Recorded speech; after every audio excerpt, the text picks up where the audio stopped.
Hello everybody. मैं Rajesh Sharma, faculty computer science, government college Nasirabad, आपका C language की क्लास में एक बार फिर से स्वागत करता हूं।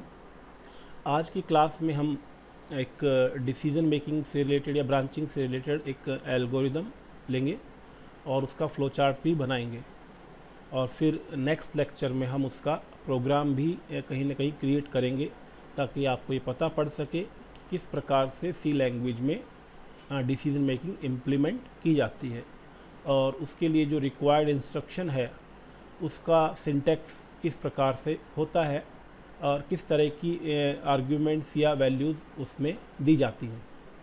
तो अभी पहले हम इस लेक्चर में उसका एल्गोरिदम और फ्लो चार्ट बनाएंगे। और ये जो प्रोग्राम है या ये जो एल्गोरिदम है वो सिंपली एक नंबर को यह चेक करने का है कि वो ओड है या इवन, यानी कि हमको एक नंबर इनपुट के रूप में दिया होगा और हमको चेक करना है, बताना है आउटपुट के रूप में, एक मैसेज शो करना है कि वेदर दिस इज़ ओड और इवन। कंसेप्ट आपको पता ही होगा, कोई भी नंबर ओड है या इवन है, सिंपली उसमें ये देखा जाता है कि वो 2 से डिवाइड होता है या नहीं होता है, और केवल इंटीजर्स के लिए ही ये कंसेप्ट अप्लाई होता है। तो जिन इंटीजर्स में 2 का पूरा पूरा भाग चला जाता है उसको हम इवन कहते हैं, और जिसमें नहीं जाता है उसको ओड कहते हैं। दूसरे तरीके से यही बात हम यूँ भी कह सकते हैं कि अगर 2 का भाग लगाने पे अगर रिमाइंडर किसी इंटीजर का 0 बचता है तो वो इवन है, यानी कि पूरा पूरा भाग चला गया। पूरा पूरा भाग जाने का मतलब रिमाइंडर इज़ 0। एंड ओड है तो उसमें रिमाइंडर क्या आएगा, 1 आएगा, क्योंकि किसी भी इंटीजर में 2 का डिवाइड करोगे या तो 0 रिमाइंडर आएगा या 1 आएगा, डिपेंडिंग वो इवन है कि ओड। अभी दूसरे तरीके से कहने का मतलब इतना भर है क्योंकि हम इसको इजीली अपने एल्गोरिदम में बता सकते हैं, क्योंकि मैथमेटिकल मॉडल में एक ऑपरेटर होता है मोड। तो मोड ऑपरेटर जो होता है वो आपका देता है रिमाइंडर, जैसे x मोड y। ये मैं मैथमेटिकल मॉडल बता रहा हूँ जिसको कि हम एल्गोरिदम में इस्तेमाल करेंगे। तो ये आपको क्या करता है, क्या देता है, रिमाइंडर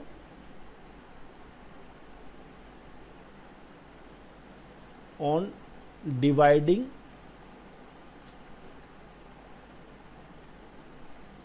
x बाय y।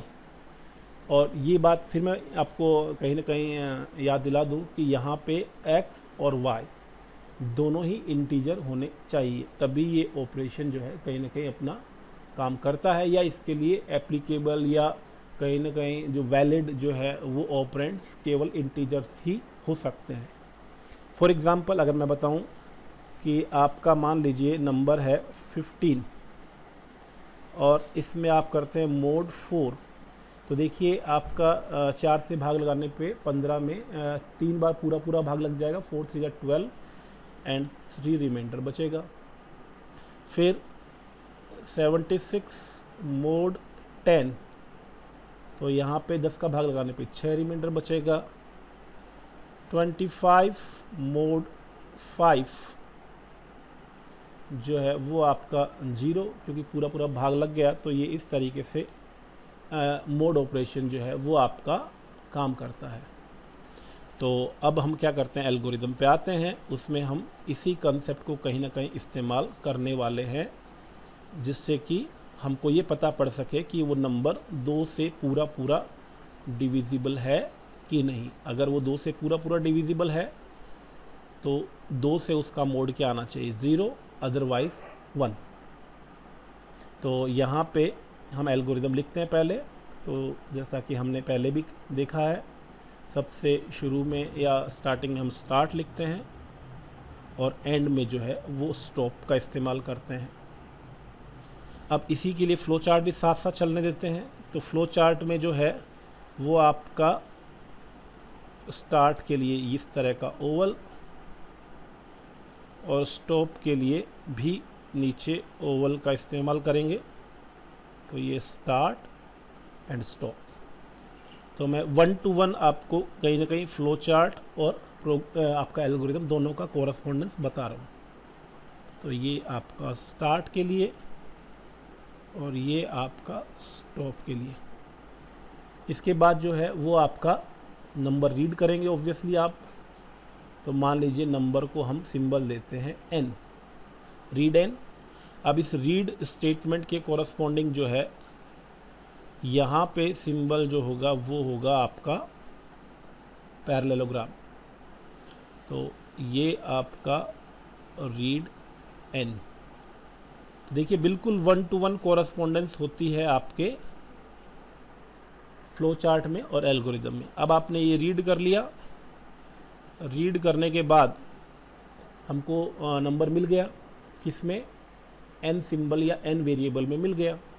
अब इसको आप चेक करिए। तो एल्गोरिदम में मैंने आपको बताया था डिसीजन मेकिंग जो है इफ़ से की जाती है, इफ़ देन।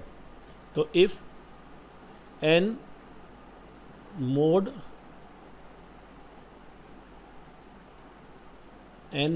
2 अगर आपका 0 है तो आपका नंबर क्या होगा, E1, यानी आप मैसेज प्रिंट करवाएंगे E1। एल्स आप जो है वो प्रिंट करवाएंगे ओड। और इसके बाद जो आपका इफ़ या ख़त्म हो रहा है तो उसके लिए हम एंड इफ़ का इस्तेमाल कर सकते हैं। और ये जो दोनों ब्लॉक होते हैं, इफ़ एल्स से जो दो ब्लॉक बनते हैं, एक बनता है इफ़ और एल्स के बीच में, दूसरा बनता है एल्स और एंड इफ़ के बीच में। तो दोनों ही म्यूचुअली एक्सक्लूसिव होते हैं, यानी कि या तो आपका इफ़ और एल्स के बीच का ब्लॉक जिसको हम ट्रू ब्लॉक, ठीक है, जिसको हम ट्रू ब्लॉक कहते हैं, ये ट्रू ब्लॉक है। और जो एल्स के बाद वाला हिस्सा है एंड इफ तक, इसको हम फॉल्स ब्लॉक कह सकते हैं। तो इन दोनों में से कोई एक ही ब्लॉक जो है वो आपका अल्टीमेटली एग्जीक्यूट होता है। तो यहाँ पे हम इफ़ एल्स के लिए जो है वो इस्तेमाल करेंगे डिसीजन बॉक्स। तो डिसीजन बॉक्स या डायमंड, जो कि मैंने आपको बताया है कि ये यहाँ पे फ्लो चार्ट में डिसीजन मेकिंग के काम आता है। और इसका मैंने आपको सिंटेक्स भी बताया है कि किस तरीके से जो है वो आप इसको यूज़ करते हैं। इसमें आप ऊपर इज़ ये शो करता है कि ये एक क्वेश्चन है या एक डिसीजन मेकिंग स्टेटमेंट है। फिर नीचे कंडीशन लिखते हैं। तो कंडीशन क्या है हमारी, देखिए n मोड 2, ये जो है ये हमारी कंडीशन है। तो इसको हम डिसीजन बॉक्स में लिखेंगे।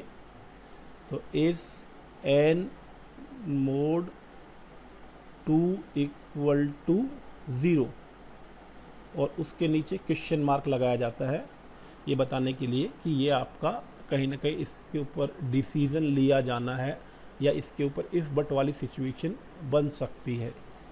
तो यहाँ पे क्वेश्चन मार्क मतलब अगर अब ये हाँ है तो उसके लिए अलग पाथ बन जाएगा, और इसके लिए अगर ना है, यानी कि अगर ये क्वेश्चन मार्क जो है ये बताता है कि जब इसको सिंप्लीफाई या सॉल्व किया जाएगा तो उस केस पे जो है उसकी वैल्यू क्या होगी, उसके बेस पे इसका एग्जीक्यूशन होगा। तो ये आपका अगर यस है तो एक ब्रांच काम में लेंगे, नो पे अदर ब्रांच का इस्तेमाल।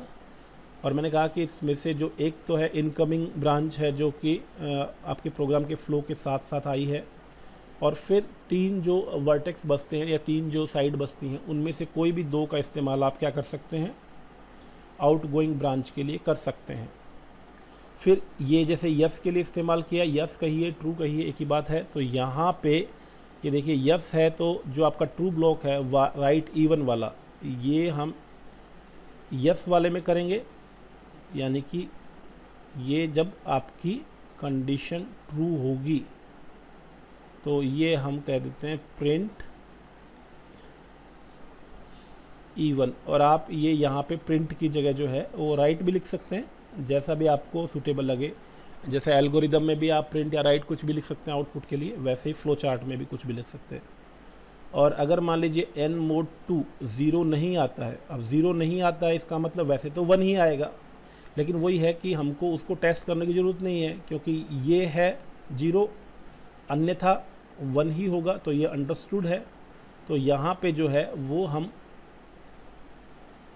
दूसरा केस जो है अन्यथा वाला जो है कि अगर 2 से डिवाइड नहीं होता है या 2 से रिमाइंडर 0 नहीं आता है तो हम प्रिंट करेंगे उसमें ओड।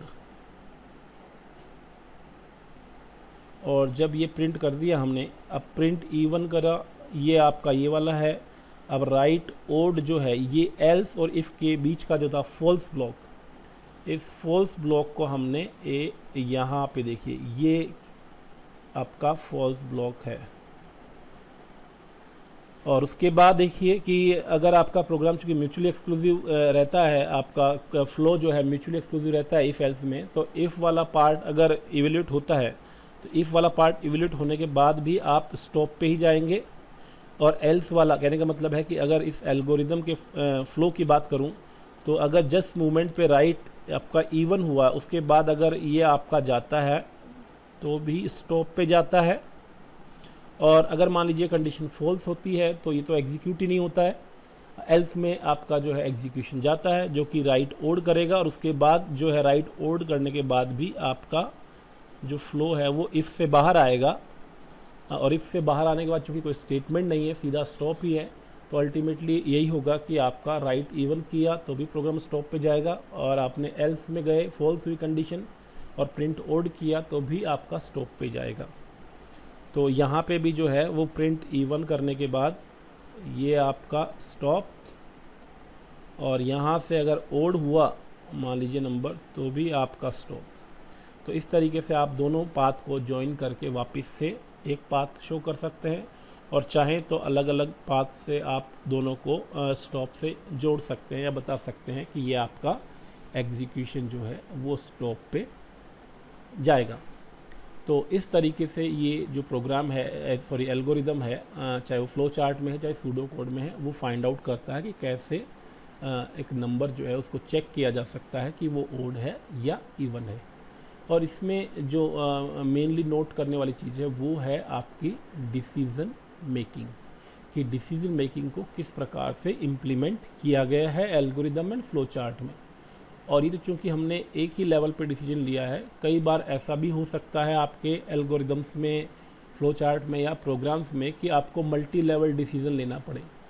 जैसे कि आपका ये पता करना है कि किसी जो बच्चा है उसके जो मार्क्स के आधार पे कि उसकी डिवीज़न कौन सी है, तो उसमें मल्टी लेवल डिसीजन हो सकते हैं कि पहले चेक करेंगे 75 से अबव है, इक्वल है तो ऑनर्स, अन्यथा फिर अन्यथा में फिर आपको डिसीजन लेना पड़ सकता है कि अब वो अन्यथा मतलब 75 से तो कम हो गया लेकिन अब 60 से ज़्यादा है या बराबर है तो फर्स्ट डिवीज़न अन्यथा, फिर अन्यथा में फिर कंडीशन चेक करनी पड़ सकती है सेकंड डिवीज़न के लिए, फिर अन्यथा, इसलिए थर्ड डिवीज़न अन्यथा फेल। तो वहाँ पे अलग अलग लेवल पे कई कंडीशंस जो हैं वो लग सकती हैं। तो इससे related algorithms, flow charts and programs जो है वो भी हम देखेंगे, बट अभी हमने जो सिंगल एक स्टेटमेंट जो है या डिसीजन मेकिंग इंस्ट्रक्शन है उसको हमने यूज़ करके देखा है। तो आज की क्लास में इतना ही। आपका ये लेक्चर देखने के लिए बहुत बहुत धन्यवाद। Thank you.